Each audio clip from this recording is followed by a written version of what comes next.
ไอ้เต้าแนะนำไอ้การบอนกระเทนนางตระยมแดงไอ้บอนกระเทนเนี่ยการล้างเนาตีหน้ากันไล่หน้าแต่แหกนำไอ้การบอนกระเทนมิตาเนี่ยน้าเนี่ยปังการบอนกระเทนเนี่ยในญาติแนะนำไอ้เธอบอนกระเทนนะ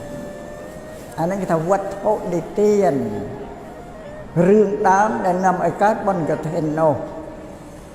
พอบาสไลในขันดามสมเลือกโยวัดโพดิเตียนเชียปุกเรียเทศฐานมาอธิบายโดยสังเกตชูโยมเยตพุทธบาสาอิเชเรียทับบอนกระเทนเตียนในการล้างในซาปูพิโค30 รูป30 องค์ลูกกวงนกน้องสระปาธาสมัยประปดสระปาธาอัฏฐกถาทักสระปาวาพิโค30 รูปนั้นเชี่ยเนี่ยสมาเตียนตุดงต่อลูกสมาเตียนตุดงบุญตดงตีมวยลูกปเปรนเนาแต่ขนมเปรย์เจียประกันใดมันได้เนาตีเวียนวัดอารามไอเตทุดงตีปีลูกดาวเป็นเดบาทโยอาหาโมชันระเปดมโหอาหารนั้นแต่เกิดกราวรงวงเมดบาทลูกอัดชันเตโยมปเกณฑ์ธรรมดาลูกอัดตัวเลยมันตดงตีปีตดงตีใบลูกปราสมใจวอบังสโกลชีวบังสโกลนี่บ่อธิบายไอ้เวงได้ว่าค่อยเป็นป่าแล้วมันเวงเด้สำแดงอะไรเปียตปังสโกละปรายถาสมปวดได้แบบปละโดยได้ทูลีเชื่อมตามทงสังรามไม่ได้เนี่ยสระเกกเวงเจ้าละผู้ปิโคลุดาเริกดาปิจารณาเริกโยสมปวดยังไงเมียนโตยเมียนทมเมียนกระเมียนแสดงโยมโมเดดานเจียบเนี่ยต่อแล้วเมียนตังปีสมปวดสนอบได้เกี่ยวรมสะสอบยตุจอลพนมปรีนั่นเจเดิม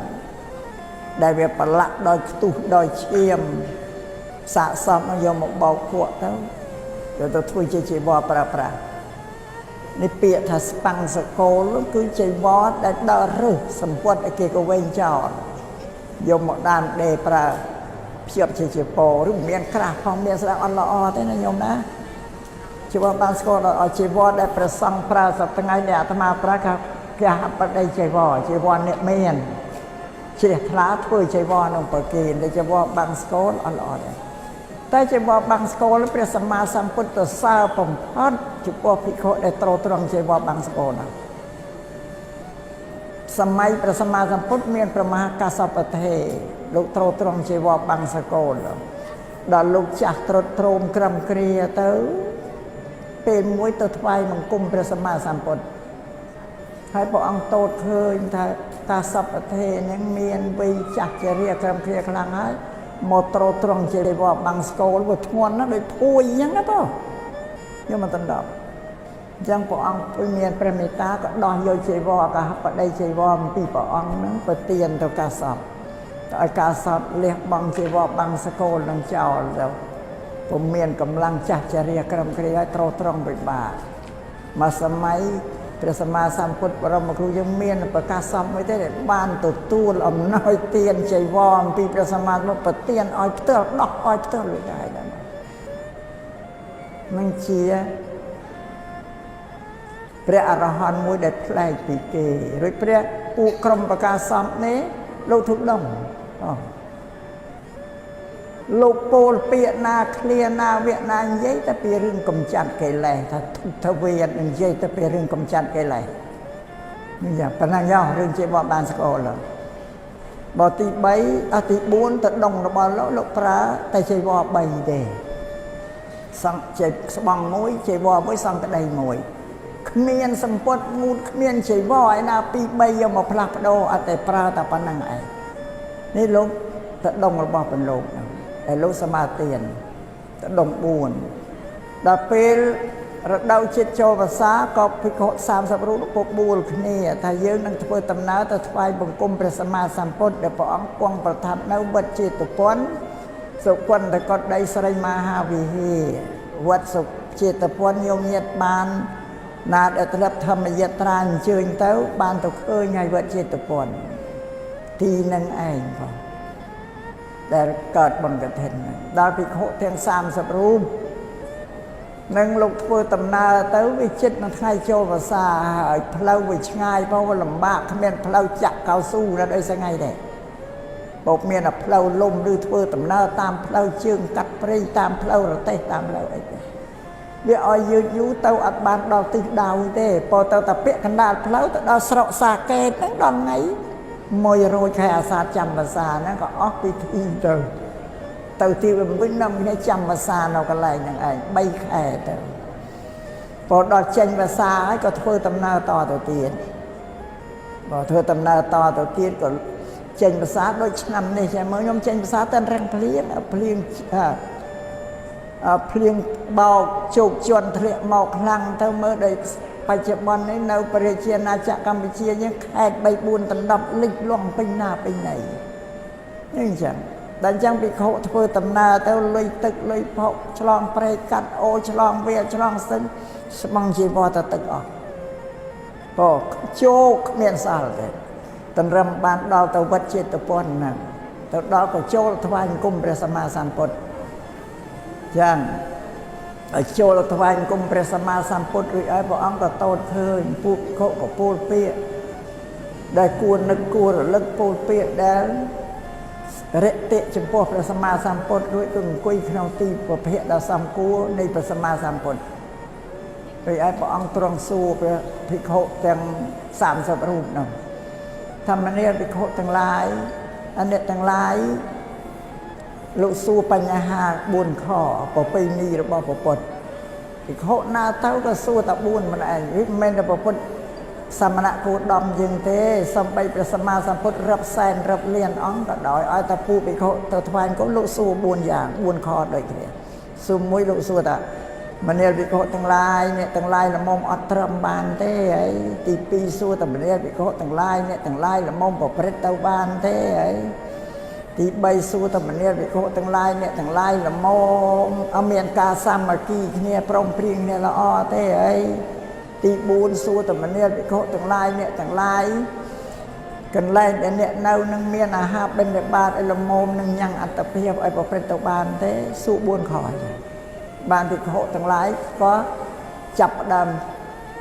ឆ្លើយនៅសំណួរទី1តបពេតដែលមានប្រភេទចំព្រះអង្គល្មមនឹងអត់ធន់បាន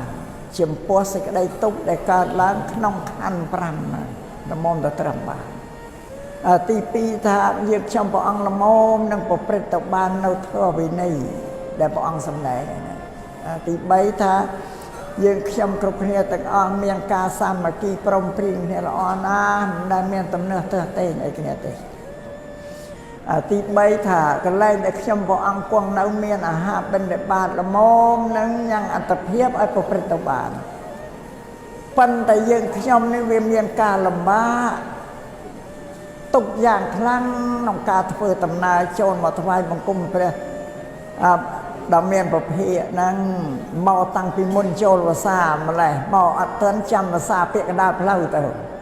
ចេញវស្សាហើយក៏ធ្វើដំណើរតមកទៀតកាត់វាលកាត់ទឹកកាត់ធ្លុកកាត់ត្រពាំងដងអូតែពេលដែលមានពាក្យមើលស្បង់ជាពោរបស់យើងខ្ញុំព្រះអង្គទៅទឹកឲ្យជុំទូលយ៉ាងត្អូញត្អែបញ្ហា4ខដែលព្រះសម្មាសម្ពុទ្ធសួរថាអត់មានបញ្ហាអីទេបញ្ហាធ្វើដំណើរមកថ្វាយអង្គមបានព្រះសម្មាសម្ពុទ្ធលោកពិចារណាទាំងបើសិនណាជាថាគាត់បានអនុញ្ញាតកឋិនថារកិច្ចដល់ភិក្ខុនៅក្នុងសាសនានឹងហើយសមតែភិក្ខុទាំង30រូបមិនសមនឹងមានការលំបាកយ៉ាងនេះទេការធ្វើដំណើរអង្គទ្រង់ពិចារណាចឹងហើយបានព្រះអង្គក៏ទ្រង់អនុញ្ញាតកឋិននឹងចំពោះភិក្ខុ30រូបនោះឯងដោយមានព្រះបាលីពោលថាអនុជានាមភិក្ខវេវសង្ឃបុទ្ធានังភិក្ខុណังកឋិនังអដ្ឋរិតងធម្មនាលភិក្ខុទាំងឡាយដែលថាគាត់នឹងអនុញ្ញាតកឋិនថារកិច្ចនេះដល់ភិក្ខុទាំងឡាយណាដែលបានចាំវស្សា3ខែរួចហើយហ្នឹងនឹងអនុញ្ញាតគឺពុទ្ធអនុញ្ញាតដែរ គឺព្រះសម្មាសម្ពុទ្ធព្រះអង្គអនុញ្ញាតកឋិននឹងដោយផ្ទាល់ព្រះអង្គចំពោះភិក្ខុទាំង30រូបដោយសារភិក្ខុ30រូបនឹងធ្វើដំណើរមានត្រៃជីវរទៅតិចជោគអស់លលីនឹងហេតុនឹងហើយត្រង់អនុញ្ញាតនៅវត្តចេតពុនសុគន្ធកតដីស្រីមហាវិហារនឹងសូមឲ្យយមញាតនឹងចាំពុបហេតុនៃកឋិនបើអញ្ចឹងទៅយើងទាំងអស់គ្នាទាំងព្រះសង្ឃទាំងបព្វជិតគួរតែដឹងគុណភិក្ខុ30រូបហ្នឹងមែនទេញោមណាបើកុំតែភិក្ខុ30រូបនោះមានស្បង់ជាពណ៌ទៅតិចជោគសកលអស់ក៏មិនកើតមានបុណ្យកឋិននឹងទេអត់សារភិក្ខុ30រូបបានព្រះសម្មាសម្ពុទ្ធអនុញ្ញាតបុណ្យកឋិនហ្នឹងកើតមានមកអោយយើងទាំងអស់គ្នាព្រះសង្ឃក៏បានទទួលក្រាលក្រមកឋិនញោមញាតក៏បានធ្វើបុណ្យកឋិនហ្នឹងពុបហេតុដើមចប់ប៉ុណ្ណឹងប៉ុន្តែបុណ្យកឋិនមិនទាន់ចប់តែចាប់តែពុបហេតុញោមឮថាចប់តែតែអស់ហើយនៅឡើយបន្តិចទៀតឥឡូវនិយាយពីកឋិនបុណ្យកឋិនពាក្យថាកឋិនហ្នឹងជាភាសាបាលីពោលជាបាលី3ម៉ាត់ថាកឋិនៈដល់ខ្មែរយកបាលីមកប្រើជាខ្មែរនៅតែ2ម៉ាត់ទេយើងយកណោមកប្រកបនឹងថេវាទៅជាបុណ្យកឋិនហើយបើប្រែពាក្យកឋិននឹងមកជាខ្មែរមានអត្ថន័យស្មុគស្មាញណាស់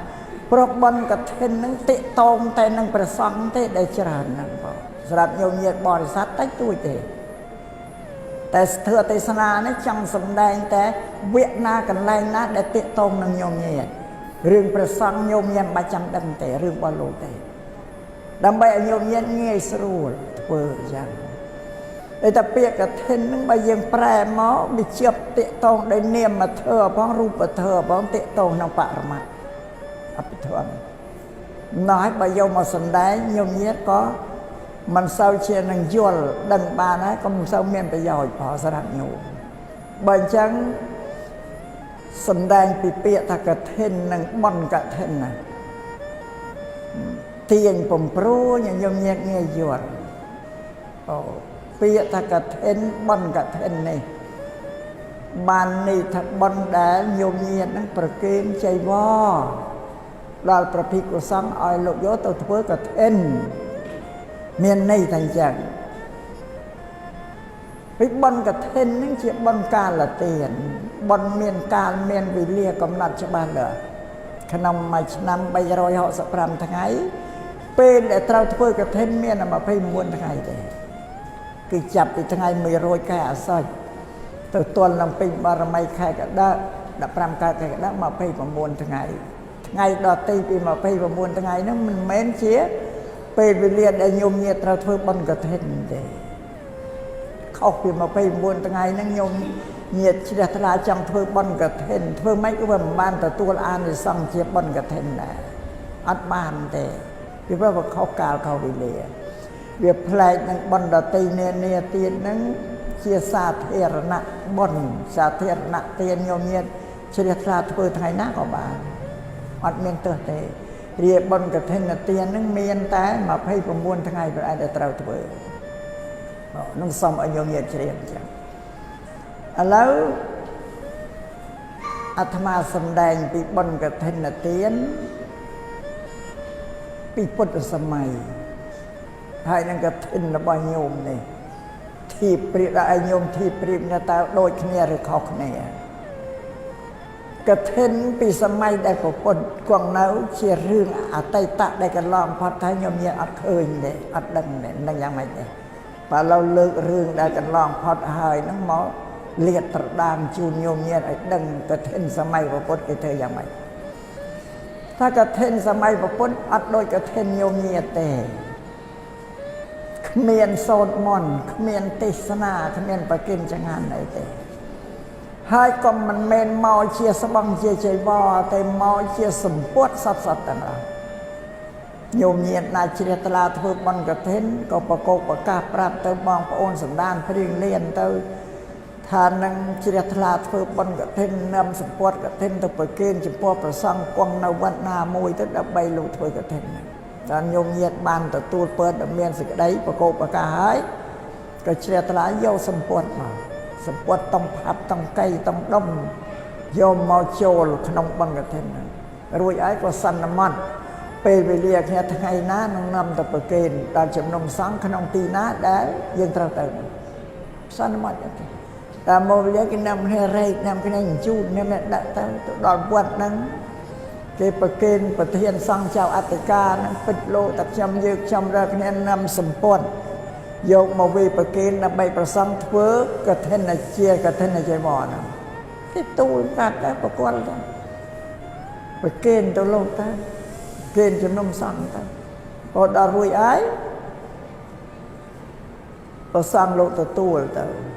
វិញញោមលោកឲ្យពោសាប់សាទៅការទៅញោមញាតឧទ្ទិសកុសលអីក៏ត្រឡប់មកវិញប៉ុណ្ណឹងតែខ្លីទេបងអត់មានដូចញោមសត្រាយទេកឋិនញោមថាថ្ងៃនេះមកជាចៃវរស្រ័យសម្រាប់ជាចៃវរស្រ័យតែទោះបីសម្រាប់ជាចៃវរក៏ព្រះសម្មាសម្ពុទ្ធអនុញ្ញាតឲ្យភិក្ខុសង្ឃទទួលហើយយកមកការក្រោមកឋិនដែរមិនចាំតែសម្ពុទ្ធសត្វហ្នឹងទេហើយកឋិនញោមមានសូត្រមន្តចម្រើនបរិទេសនាប្រគេនភ័តប៉ុនកឋិននេះដូចអត់មានប្រគេនភ័តអីទេឆាន់ធម្មតាក្នុងភ័តហើយតង្ហែក៏បានតង្ហែពីព្រឹកទៅម៉ោង1ថ្ងៃរសៀលបានចេញដំណើរទៅបងព្រោះកុំឲ្យមានបញ្ហាពិបាកដោយអាហារបរិភោគអាហារបាយទឹកនំចំណីហ្នឹងឲ្យស្រេចហើយទៅនាំទៅអត់រំពល់អីទេដូចប្រសង់ដែលនៅវិវត្តហ្នឹងក៏មិនរំពល់អីហ្នឹងទទួលរតិយើងទេឲ្យស្រួលមិនឲ្យពិបាកចឹងវាប្លែកគ្នាណាញោមប្លែកពីកឋិនសម័យពុទ្ធថាការដែលប្លែកគ្នានេះគឺបុព្វការីដូនតាយ៉ាងតែលោករៀបចំរំដាប់កម្មវិធីសូត្រមន្តទេសនាប្រគេនភ័តនឹងដើម្បីឲ្យបានបន់របូកបន្ថែមទៅលើកឋិននោះឲ្យកាន់តែអធិកអធមឧត្តមឧត្តមពងពោះដើម្បីឲ្យញោមញាតបានទទួលអានិសង្សបន់នឹងកាន់តែច្រើនផ្នែកនៅក្នុងហ្នឹងទៅទៀតនឹងសូមញោមញាតជ្រាបចា៎ហើយបន់កឋិននេះញោមញាតដែលត្រូវចេះត្រូវដឹងឲ្យប្រកបខ្លួនឯងមិនបាច់សួរអ្នកណាដឹងតាមរយៈធម៌ទេសនាហ្នឹងថាញោមត្រូវដឹងមានលក្ខណៈ2ដឹង2យ៉ាងណាទី1ញោមត្រូវប្រព្រឹត្តប្រពកម្មវិធីបុណ្យកឋិនឲ្យត្រូវតាមកាល29ថ្ងៃណាទី2ត្រូវតាំងចិត្តបង្អោនវេប្រគេនចៃវរកឋិនចំពោះជំនុំសង្ឃមិនយកទៅប្រគេនបុគ្គលទេញោមយ៉ាច្រឡំបុគ្គលគឺលោកគ្រូចៅអធិការលោកគ្រូសូត្រឬមន្ត្រីសង្ឃមេគាត់អនុគាត់សតពុបុគ្គលគេឲ្យញោមញាតប្រគេនចំពោះសង្ឃហើយពាក្យថាសង្ឃហ្នឹងតែញោមមិនទាន់ដឹងបើអញ្ចឹងត្រូវខូចពេលវេលាបន្តិចទៅទៀតបញ្យល់ពីសង្ឃហ្នឹងបង្រៀនពីសង្ឃនោះឲ្យចេះពាក្យថាសង្ឃហ្នឹងបាលីជាភាសាបាលីដែរបាលីអានថាសង្ឃៈសង្ឃាំងដល់ខ្មែរយកមកប្រើថាសង្ឃព្រះសង្ឃចា៎ដល់ប្រែពាក្យសង្ឃហ្នឹងមកជាខ្មែរថាពួកថាវងថាក្រុមញោមញាតខ្មែរយើងឲ្យតែឮពាក្យថាវងថាពួកក្រុមមិនបាច់បបាក់បញ្យល់តែដឹងហើយព្រោះហ្នឹងបានន័យថាមានគ្នាច្រើនគេវេបង្អោនចំពោះសង្ឃវងវិញោមធ្លាប់តែនិយាយតែប្រសង់អត់ដឹងពាក្យសង្ឃថាម៉េចតែថ្ងៃនេះបាត់ជំរាបឲ្យដឹងហើយសង្ឃប្រែថាវងណាញោមណាថាពួកថាក្រុមពាក្យសង្ឃហ្នឹងគេយកទៅប្រើក្នុងវងទេវតាដែលច្រើនគេថាទេវៈសង្ឃោវងនៃទេវតាឬពពួកនៃទេវតាឬក្រុមនៃទេវតាចា៎ចាំបើគេយកទៅប្រើជាមួយមរៈពួកសត្វព្រៃសត្វអីហ្នឹងវងប្រើសវងរមាំងជ្រូតលាយអីគេថាមិគៈសង្ឃោថាវងនៃមរៈខ្ញុំមិនមានពាក្យសង្ឃហ្នឹងណាហើយសម្រាប់ញោមអ្នកកាន់ពុទ្ធសាសនាបើយើងនិយាយពាក្យថាសង្ឃតែមួយម៉ាត់ក៏វាមិនទាន់ច្បាស់ឡើយ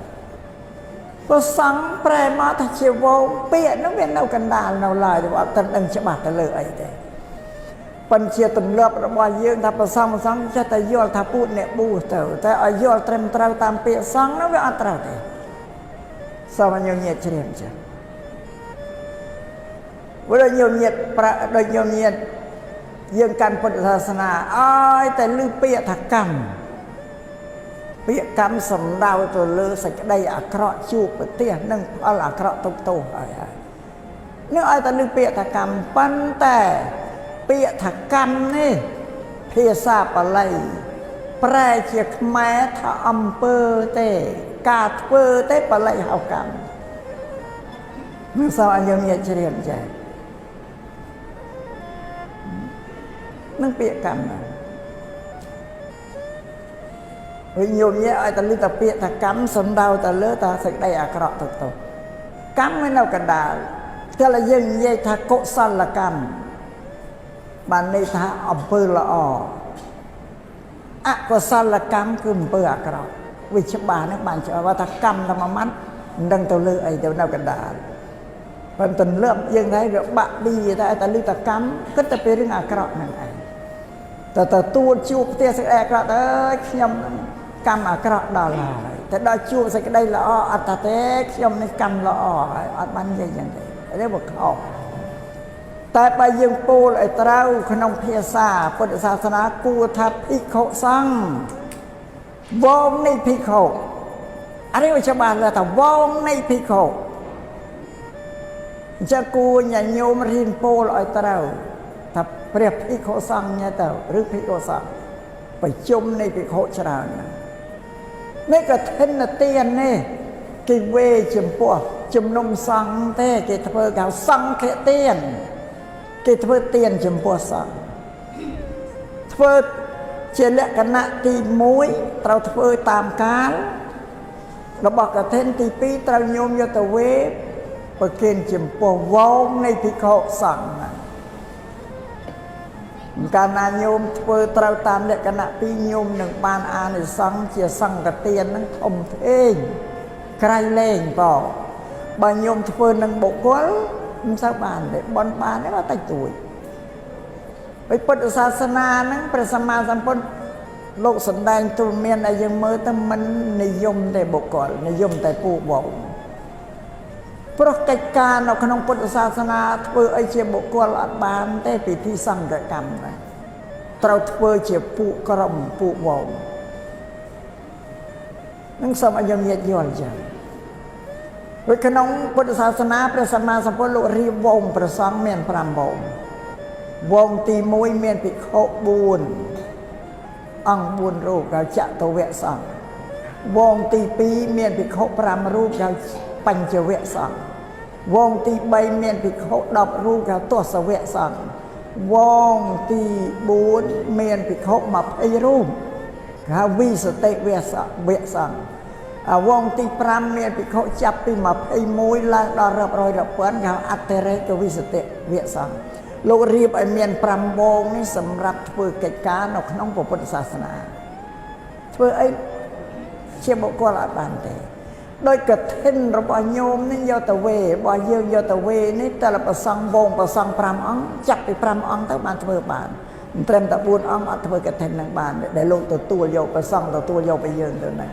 នឹងសូមឲ្យជ្រាបចា៎តែនឹងអាត្មាចេះតែបញ្យល់ញោមញាតិពុទ្ធបរិស័ទថាពុទ្ធសាសនាយើងនេះជាសាសនាប្រជាធិបតេយ្យប៉ុន្តែពុទ្ធសាសនាភាសាពុទ្ធសាសនាគេមិនថាប្រជាធិបតេយ្យទេគេថាសង្ឃាធិបតេយ្យយកវងភិក្ខុសង្ឃនឹងជាធំធ្វើកិច្ចការងារអីសម្រាប់ឲ្យសង្ឃសម្រាប់អ្នកពិភពលោកគេយកច្បាប់ពុទ្ធសាសនាไปសង្ឃាធិបតេយ្យទៅប្រើគ្រប់គ្រងប្រទេសជាតិរបស់គេដូចជាប្រជាណាចក្រកម្ពុជាយើងបច្ចុប្បន្ននេះកំពុងតែប្រើលទ្ធិប្រជាធិបតេយ្យគ្រប់គ្រងប្រទេសជាតិគេហៅប្រជាធិបតេយ្យគឺប្រជាពលរដ្ឋនឹងអ្នកសម្រេចហើយញោមញាទៅបោះឆ្នោតឬអ្នកតំណាងរាស្ត្រអ្នកតំណាងរាស្ត្រនេះជាមនុស្សដែលញោមលើកទេណាញោមឲ្យធ្វើទេណាតំណាងរបស់យើងហ្នឹងចឹងប្រជាពលរដ្ឋតែអ្នកលើកហ្នឹង เขาประเจียแต่ยุ่งตัวบอชนอดตอนนั้นอาตมาสมเจริญดังศาสนาต่างอ่อนเราเลยสากลโลกครบศาสนาอัดเมียนได้ประเจียตปไตยเนี่ยเมียนแต่อัตตาธิปไตยศาสนาต่างอ่อนสลายแต่เลิกเปรียต่างอ่อนเปรียท่าไอ้กินจังมันเนี่ยเราตีอัตเบิบานได้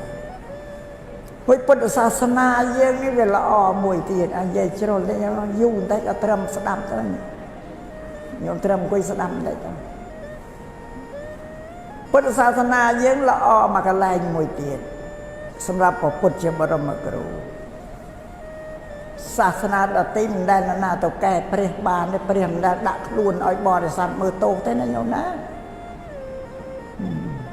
สำหรับพุทธศาสนานั้นพระสัมมาสัมพุทธเป็นมวยภาษามวยนั่งเมียนสำแดงเอากระน้องปวารณกรรมด้วยการเป็นมวยพระสัมมาสัมพุทธตรองตัวจำภาษาเนา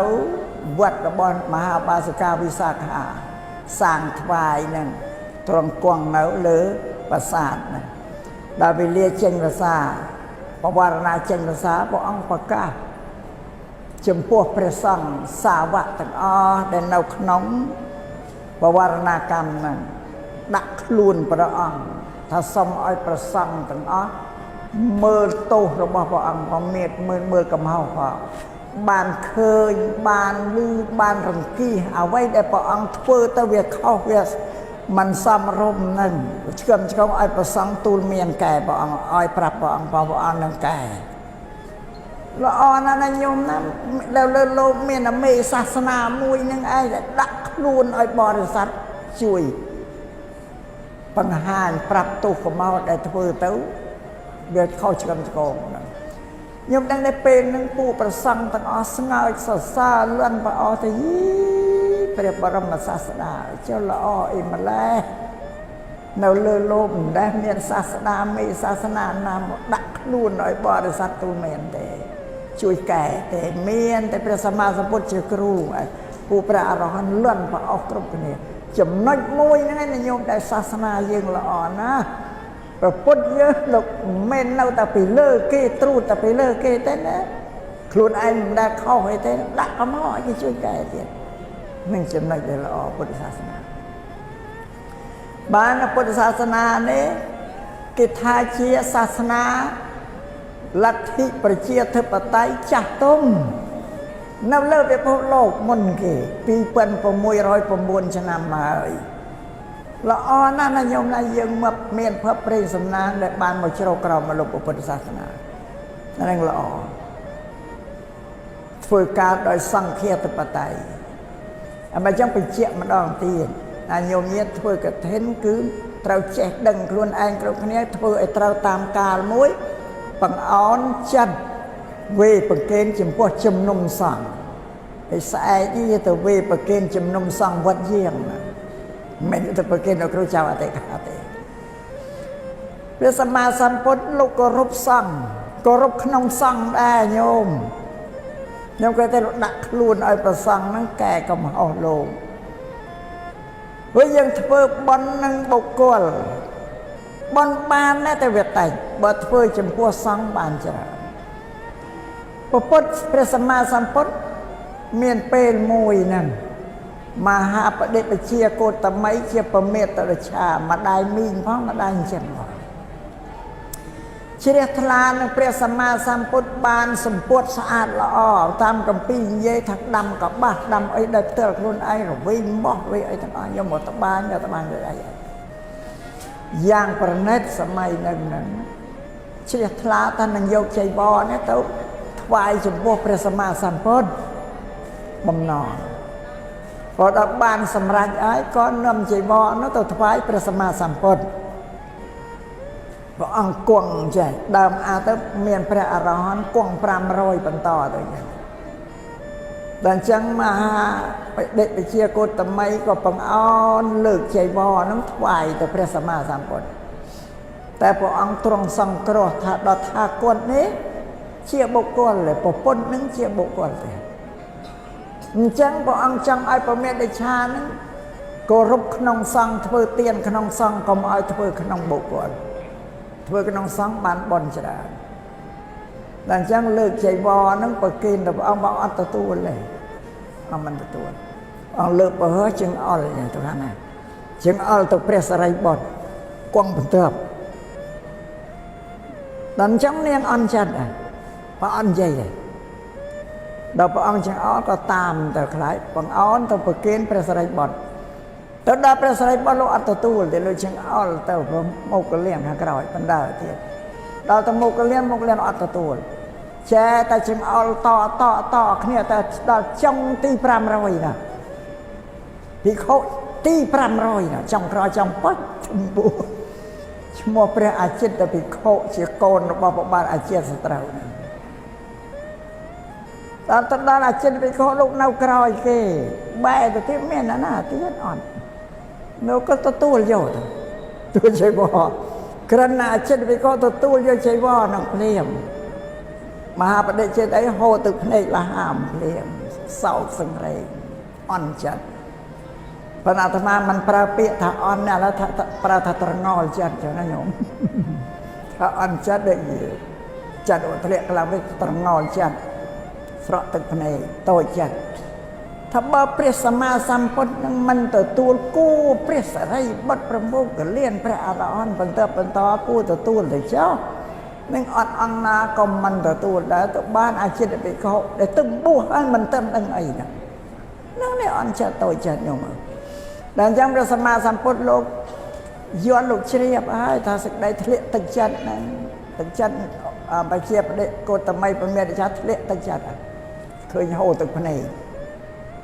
បើអញ្ចឹងលោកថាដល់ថាគាត់នឹងញ៉ាំងជួយលើកទឹកចិត្ត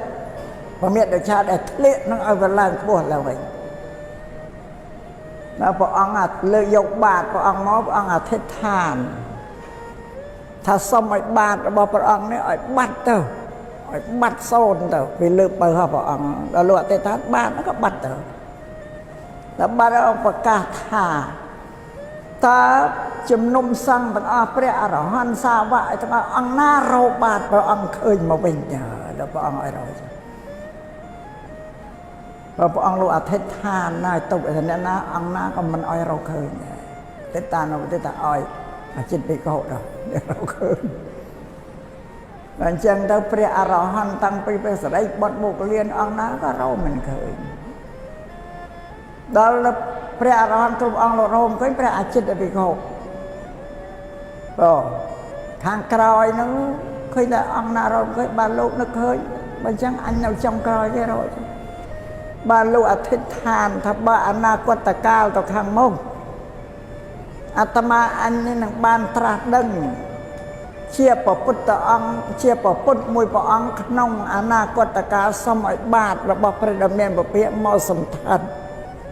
លើបាតដៃរបស់ព្រះអង្គលោកលើកយកដល់សារពេលនោះបាតព្រះសង្ឃប្រកាសលើបាតដៃរបស់លោកចឹងញោមមានអាណារកឃើញណៃអរហន្តមានរិទ្ធបរមមិនឃើញដល់អញ្ចឹងទៅព្រះសម្មាសម្ពុទ្ធថានឹងពមេតដេឆាហ្នឹងអាចិតភិក្ខុនឹងជាតួអង្គអរិយមេតៃណាអនាគតព្រះសិអាដែលត្រាស់នៅក្នុងអនាគតកាលខាងមុខព្រះអង្គប្រាប់ថាបានបដិបជាកុតមីក៏មានសេចក្តីរីករាយបៃតិសោមនុស្សកើតឡើងជូតទឹកភ្នែកឲ្យឈប់ហូរទឹកភ្នែកឈប់ត្រងល់ចិត្តហើយបងសប្បាយរីករាយនឹងអញ្ចឹងព្រះពុទ្ធព្រះអង្គសម្ដែងថាខ្លួនលោកជាបុគ្គលទេលោកគោរពក្នុងសង្ឃតែអាត្មាសម្ដែងខាងដើមទៅលោកពេលថ្ងៃចេញភាសាវណ្ណក៏លោកប្រកាសដាក់ខ្លួនឲ្យសង្ឃមើលទោសលោកឲ្យមកជួយកែលោកទេនឹងពុទ្ធសាសនាអញ្ចឹងព្រះពុទ្ធអស្ចារ្យណាញោមណាមិនដូចព្រះក្នុងសាសនាណាដទៃទេនឹងសូមឲ្យញោមជ្រាបអញ្ចឹងញោមញាតិធ្វើត្រូវគោរពចំពោះសង្ឃតាំងចិត្តចំពោះសង្ឃទោះបីញោមញាតិទៅថ្វាយបង្គំ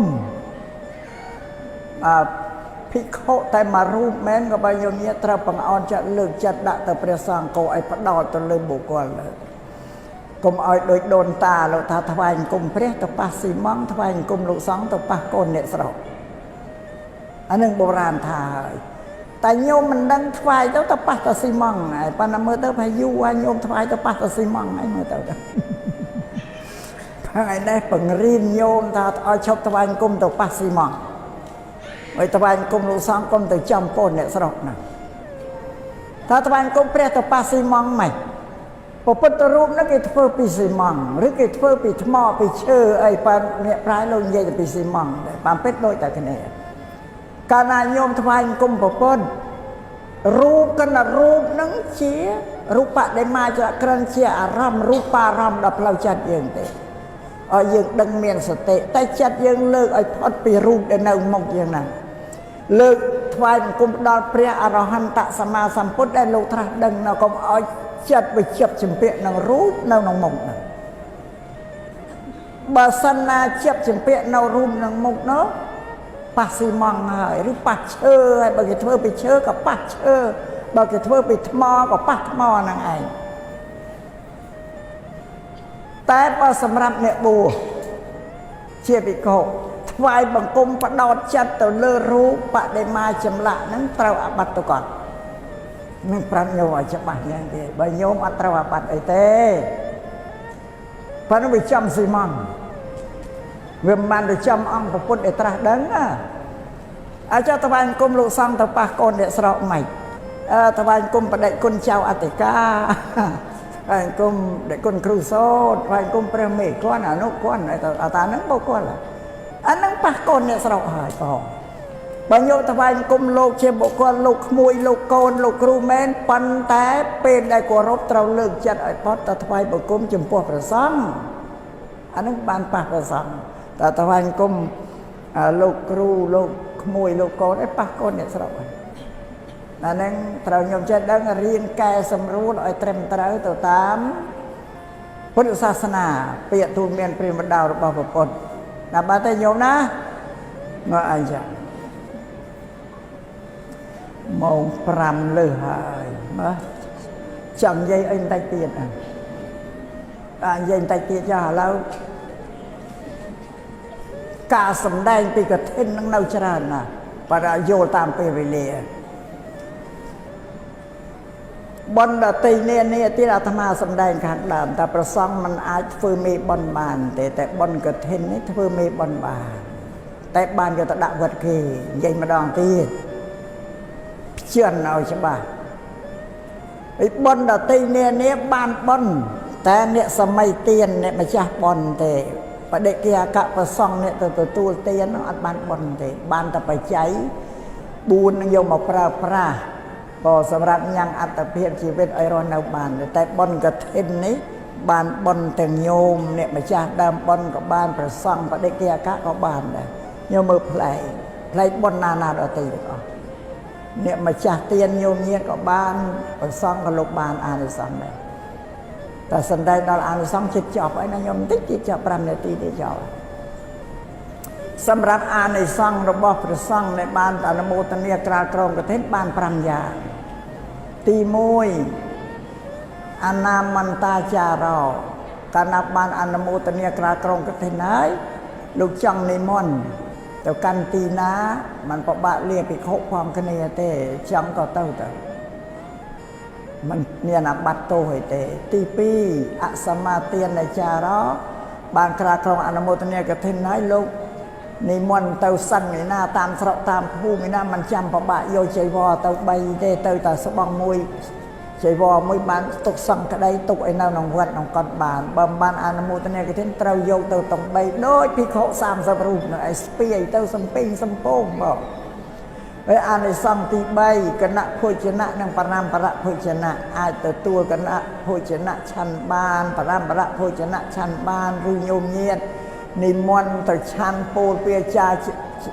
បញ្ចេញឈ្មោះផ្អិតហ្នឹងថាលោកម្ចាស់ហើយស្អែកនិមន្តលោកម្ចាស់ទៅឆាន់នំបញ្ចុកឆាន់គុយទាវសឡការីផ្ទះខ្ញុំណាអានេះឲ្យចេញឈ្មោះផ្អិតអានឹងទទួលទៅឆាន់អត់បានទេបើមិនអនុមោទនាក្រាលក្រមកឋិននោះក្រិនតែញោមថាលោកម្ចាស់ស្អែកនិមន្តទៅទទួលផ្អិតឯផ្ទះខ្ញុំកណាប៉ុណ្ណឹងបានឲ្យលោកទៅឆាន់បានមិនត្រូវអាបត្តិអីទេបើទទួលក្រាលក្រមកឋិននេះញោមចេញឈ្មោះផ្អិតបាន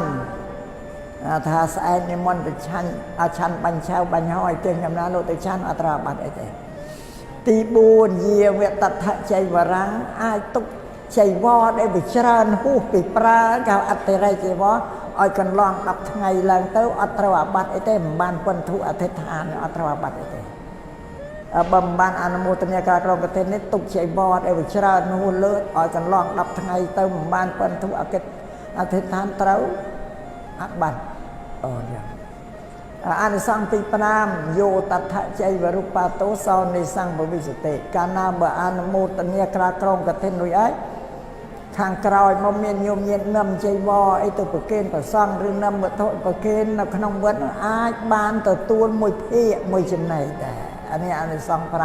5របស់ប្រសង់សម្រាប់ញោមញាតវិញ5ទី1គឺសុរូបតាកើតជាអនាគតទៅមានរូបល្អស្អាតទាំងប្រុសទាំងស្រីអ្នកដែលបានធ្វើកឋិនដែរទី2សុសន្តានាមានសន្តានត្រង់ទ្រាយរូបរាងវាស្អាតពោវាមិនទឿវាមិនទៀបកពេងកប៉ោងកលេងកលាញ់តែមើលទៅមានរូវស្អាតល្អដូចជាពួកទេវតាឬដូចស្រីអប្សរអញ្ចឹងទី3សវណ្ណតាកើតជាអនាគតទៅមានពើសម្បុរភ្លឺល្អល្អស្បែកនឹងមានភ្លឺសម្បុរថ្លាល្អខោល្អលំអធម្មជាតិมันពិបាកទៅរកគ្រឿងអីមកលាបមកលូនអីទេញោមគឺល្អធម្មជាតិសប្តាហ៍ថ្ងៃនេះយើងនៅតែប្រើគ្រឿងលាបលូនទេណាញោមណាជួយបន្ថែមឲ្យល្អតែប៉ុន្តែលោកសំដែងអានសង្ឃកឋិនដល់បានធ្វើកឋិនទៅកើតឡើងគឺល្អធម្មជាតិតែមកអញ្ចឹងអានិសង្ឃទី4តិខបញ្ញាវិសារតោកើតជាអនាគតទៅមានបញ្ញាខ្លាំងក្លាមុះមុតเขาមានបញ្ញាជាសម្បត្តិផ្ទាល់ខ្លួននឹងបញ្ញាជាទ្រព្យប្រសើរសម្រាប់មនុស្សនៅលើពិភពលោកតែមានបញ្ញាហើយរស់នៅជាមនុស្សក៏បានសេចក្តីសុខប្រាថ្នាទៅឋានសួគ៌ក៏បានប្រាថ្នាទៅនិព្វានក៏បានទាំងអស់ដោយសារបញ្ញាអានឹងចឹងរៀនសូត្រអីក៏ឆាប់ចេះឆាប់ចាំឆាប់យល់នឹងបញ្ញាជារតនសម្បត្តិមួយដ៏ប្រសើរសម្រាប់ជីវិតមនុស្សនៅអានិសង្ឃទី4ឬអានិសង្ឃទី5ចក្រវត្តរាជាថាអនាគតទៅនឹងកើតជាស្ដេចចក្រព្រឹត្តតាធិរាជក្នុងជាតិណាមួយហ្នឹងបើស្ដេចចក្រព្រឹត្តហ្នឹងមិនងាយទេណាញោមព្រោះมันអាចកើតបានច្រើនមកពេលមានតែមួយបើចឹងអាត្មាថាទោះបីជាមិនចាំទៅកើតស្ដេចចក្រព្រឹត្តក៏ដោយអាចទៅកើតសេដ្ឋីកហបតីនៅនេះលោកីបច្ចុប្បន្នជាអ្នកមានទ្រព្យសម្បត្តិច្រើនក៏បានសុខសប្បាយហើយក្នុងជីវិតក្នុងព្រះសម្មាសម្ពុទ្ធសម្ដែងថាសេចក្តីសុខរបស់មនុស្សនឹងកើតពីទ្រព្យសម្បត្តិហ្នឹងឯងតែមានទ្រព្យសម្បត្តិសេចក្តីសុខកើតមានហើយតែប៉ុណ្ណឹងក៏បានហ្នឹងប៉ុណ្ណឹងហើយញោមក៏រួចមួយទៀតនោះថាកាលណាញោមញាតសាងបារមីនឹងបានទុំបញ្ញាចាស់ខ្លាហើយញោមប្រាថ្នាចេញចាក់ទុកទៅកាន់ព្រះនិព្វានហ្នឹងអំណាចបារមីបញ្ញាហ្នឹងនឹងជួយរុញច្រានញោមឲ្យទៅកើតក្នុងពេលដែលព្រះសម្មាសម្ពុទ្ធអង្គណាដែលលោកត្រាស់ដឹងខាងមុខហ្នឹងរិទ្ធតកម្មយើងនឹងមាន5អង្គត្រាស់ដឹង4អង្គហើយផុតហើយនៅមួយអង្គទៀតគឺព្រះសីហាបើញោមបានធ្វើបុណ្យកឋិននឹងបានច្រើនបរិសាងបុណ្យដទៃទីបានច្រើនទៅបារមីទុំបញ្ញាចាក្លាដល់កាលណាព្រះសីហាមេត្រីត្រាស់ដឹងឡើងនឹងអាចទៅកើតទិនពេលដែលព្រះអង្គត្រាស់ដឹងហ្នឹងហើយដល់កើតក្នុងពេលដែលព្រះអង្គត្រាស់ដឹងញោមញាតមានសទ្ធាជ្រះថ្លាចង់បួសក្នុងសំណាក់របស់ព្រះអង្គហ្នឹងមិនចាំពិបាករោស្បង់ចៃវររោបានកោសក់ដោយកម្រិតអត់មានទេគ្រាន់តែជ្រះថ្លាទៅទូលព្រះសម្មាសម្ពុទ្ធបពិតព្រះដ៏មានពភៈខ្ញុំព្រះអង្គមានសទ្ធាជ្រះថ្លាក្នុងការបព្វជិឧបសម្បទាជាភិក្ខុក្នុងសាសនារបស់ព្រះអង្គនេះទូលព្រះអង្គតែប៉ុណ្្នឹងឯងព្រះអង្គពំពោះដោយអេហិភិក្ខុក៏តែមានពុទ្ធិកាថាអេហិភិក្ខុថាអ្នកចូលជាភិក្ខុចូលកើតជាភិក្ខុទេតែប៉ុណ្ណឹងសត្វតែមានស្បង់ចៃវរកើតឡើងឯងជាទឹកហើយសក់ក្បាលនេះរួញទៅឲ្យប្របាក់កទេ បួសពេលនឹងជាបួសនឹងអត់មានត្រឡប់ទៅក្រោយវិញទេអត់មានលាសិក្ខាបទទៅក្រោយវិញទេគឺចប់ត្រឹមប៉ុណ្ណាអ្វីដែលញោមញាតប្រាថ្នាចង់បាននិព្វានគឺដល់ត្រើយដល់ទិសដៅត្រឹមប៉ុណ្ណឹងឯងអាចញ៉ាំងមគ្គផលឲ្យសម្រេចបានកំចាត់កិលេសបានសម្រេចព្រះនិព្វានក្នុងពេលនោះតែម្ដងអានឹងទិសដៅរបស់ញោមញាតដែលចង់ចេញចាកសង្សារទុក្ខនេះទៅកាន់ព្រះនិព្វានដល់ទីបញ្ចប់ហើយនឹងនិយាយពីអានិសង្សហ្នឹងសំដែងប៉ុណ្ណឹងចាញោមសុំញោមចប់ហើយបងចឹងធ្វើទេសនាដែលអាត្មាភាពសំដែងក្នុងកម្មវិធីបុណ្យកឋិនសាមគ្គីរបស់ញោមញាតិគ្រប់គ្នាអត់ដែលអាត្មាជាអ្នកបានផ្ដួចផ្ដើមកឋិនពេលនាវបកោបកាសអូយបកោបកាសញោមញាតិសម្បើមហើយឲ្យមកចូលបុណ្យកឋិននេះអាត្មាមិនដែលរេញគេណាផងបដល់បុណ្យកឋិននេះក៏រេចេញមុខឃោសនាចេញមកឃោសនាដោយសារតែទេ